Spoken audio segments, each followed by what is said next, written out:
Third semester के सभी विद्यार्थियों का इस ऑनलाइन क्लास में स्वागत है। आज हम वर्टिब्रेट्स में एओर्टिक आर्चेस का बेसिक प्लान या फंडामेंटल प्लान डिस्कस करने वाले हैं।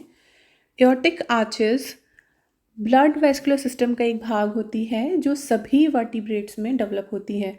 वर्टिब्रेट्स की अगर हम बात करें, कॉर्डेट्स की बात करें, तो बेसिक 3 कैरेक्टर्स हम हमेशा पढ़ते हैं सभी कॉर्डेट्स में कि इनमें नोटोकॉर्ड होता है, नर्व कॉर्ड होती है और फेरेंजियल गिल स्लिट्स इनमें पाई जाती है या इनके जीवन की किसी अवस्था में अथवा भ्रूण में ज़रूर बनती है। तो जब हम कॉर्डेट की बात कर रहे हैं, वर्टिब्रेट की बात कर रहे हैं, चाहे ह्यूमन हो, उनमें भ्रूण के अंदर फेरेंजियल गिल स्लिट्स बनेगी। और यहाँ जो हम एरोटिक आर्चेस देख रहे हैं, ये ऐसी ब्लड वेसल्स हैं जो कि उन गिल स्लिट्स के अंदर से होते हुए, गिल स्लिट्स की जो वॉल्स हैं, विस्रल वॉल्स है, उसमें से होते हुए ऊपर की तरफ कनेक्ट करती है। तो aortic arches basically blood vessels हैं जो कि सभी वर्टिब्रेट्स में बनेंगी, उनके भ्रूण में बनेंगी और वेंट्रल डायरेक्शन से या अधर सतह से होते हुए ये ऊपर पृष्ठ सतह की ओर मूव करती है, पृष्ठ सतह की ओर जाती है और ऊपर पृष्ठ सतह पर यह लेटरल डॉर्सल अरोटा में जाकर मिल जाती है। तो यहाँ हम देख सकते हैं कि जैसे हार्ट प्रेजेंट है, सभी वर्टिब्रेट के भ्रूण में इस तरह से हार्ट बनता है और यहाँ बीच में फेरिंग्स पाई जाती है। हम बता सकते हैं कि यहाँ पे आहारनाल बनती है, पूरी आहारनाल है और आहारनाल का फेरिंग्स वाला पोर्शन इस जगह पे पाया जाता है और फेरिंग्स में गिल स्लिट्स पाई जाती हैं। गिल स्लिट्स बनती हैं सभी वर्टिब्रेट्स के भ्रूणीय अवस्थाओं में। और जो पानी में पाए जाते हैं वर्टिब्रेट्स, उनमें ये विसरल क्लेफ्ट्स या गिल स्लिट्स पूरे जीवन पर्यंत रहती है और जो लंग से सांस लेते हैं, जिनमें ब्रीदिंग फेफड़ों से होंगी, उनमें ये गिल स्लिट्स बाद में लुप्त हो जाती है। तो जब हम एरोटिक आर्चेस पढ़ते हैं तो हमें ये कंसेप्ट क्लियर होना चाहिए कि यहाँ पे फेरिंग्स प्रेजेंट है और उसमें गिल स्लिट्स पाई जाती है। इसी जगह पर अब पीछे हम देख सकते हैं कि हार्ट है, हार्ट में से जो ब्लड है वो ऐसे वेसल में पंप हो रहा है। इस वेसल को हम बोलते हैं वेंट्रल अरोटा या अधर महाधमनी भी इसको हिंदी में कहा जाता है।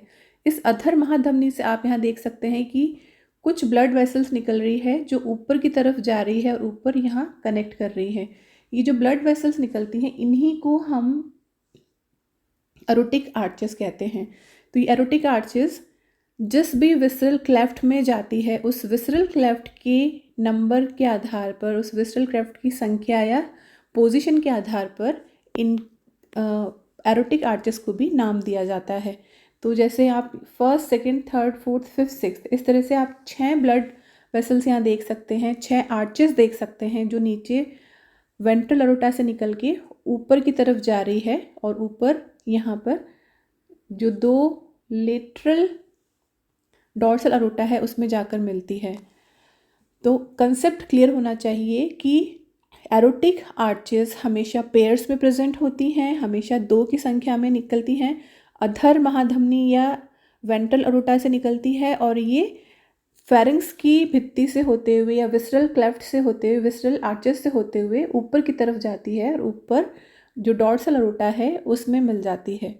ऊपर की तरफ 2 डॉर्सल अरोटा पाए जाते हैं, लेफ्ट और राइट डॉर्सल अरोटा।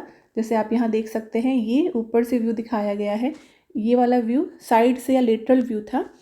तो हार्ट से जब पंप होगा, पंप होकर आगे की तरफ ब्लड जा रहा है, तो रास्ते में ही इस तरह से on the way it is giving branches. इस तरह से ये 6 ब्रांचेस राइट और लेफ्ट दोनों तरफ इस तरह से ऊपर की तरफ फेरिंग्स की वॉल में जाती हैं और ये आर्क या अर्धवृत्ताकार होती है, इसलिए इनको एरोटिक आर्च भी कहा जाता है। एरोटिक आर्चेस हमेशा संख्या में 6 होती है जब भी किसी भी वर्टिब्रेट के भ्रूण में बनेगी, लेकिन कुछ वर्टिब्रेट्स ऐसे होते हैं जो सिर्फ पानी में पाए जाते हैं, तो उनमें पूरे जीवन पर्यंत ये 6 जोड़ी या 6 pair aortic arches lifelong sustain करती है। जबकि अगर गिल से लंग्स में ट्रांसफॉर्म हो गया है ब्रीदिंग सिस्टम, रेस्पिरेटरी सिस्टम, तो इन एरोटिक आर्चेस में मॉडिफिकेशन आ जाता है, क्योंकि अब जो ब्लड सप्लाई है वो गिल की बजाय लंग्स की तरफ जाएगी या लंग्स को सपोर्ट करने के लिए जो सर्कुलेटरी सिस्टम है वो मॉडिफाई हो जाता है। तो हमेशा एरोटिक आर्चेस पेयर में होगी, वेंट्रल अरोटा से निकलकर ऊपर की तरफ डॉर्सल अरोटा में जाती हैं और इनकी संख्या, लोकेशन जो विसरल आर्चेस हैं उसकी संख्या और उसकी लोकेशन के आधार पर दिया जाता है। तो इस तरह से 6 पेयर्स पाई जाती है सभी वर्टिब्रेट्स के भ्रूण के अंदर।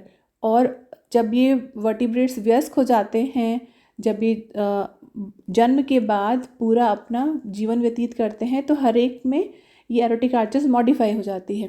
तो यहाँ जो हम डिस्कस कर रहे हैं, यहाँ जो एक्सप्लेन किया जा रहा है, ये सभी वर्टिब्रेट्स के एरोटिक आर्चेस का बेसिक प्लान है। बेसिक प्लान से मतलब ये है कि उनकी भ्रूण में जो बनता है, भ्रूणी अवस्थाओं में जो बनता है, उसको हमने यहाँ डिस्कस किया है। लेकिन इसमें बाद में चेंजेस आते हैं, जैसे जिस भी तरह का जीवन वो वर्टिब्रेट व्यतीत कर रहा है, जिस भी तरह की कंडीशन में वो जी रहा है, जिस तरह से वो श्वसन कर रहा है, उस आधार पर ये जो सिस्टम है इसमें चेंजेस आ जाते हैं।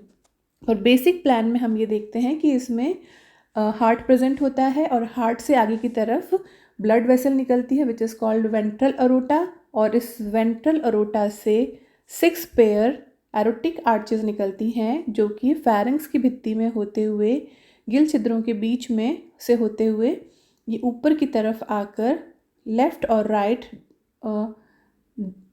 लेटरल डॉर्सल अरोटा से मिल जाती है।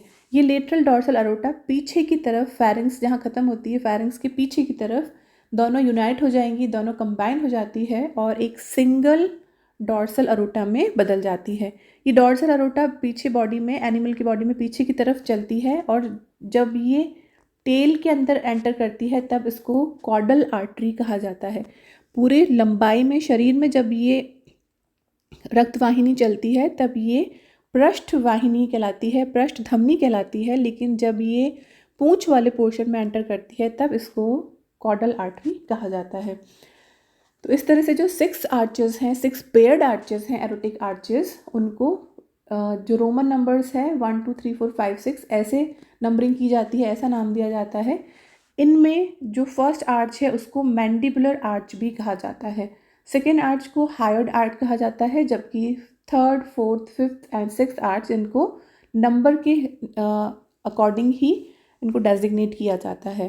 तो this was basic plan of aortic arches in vertebrates.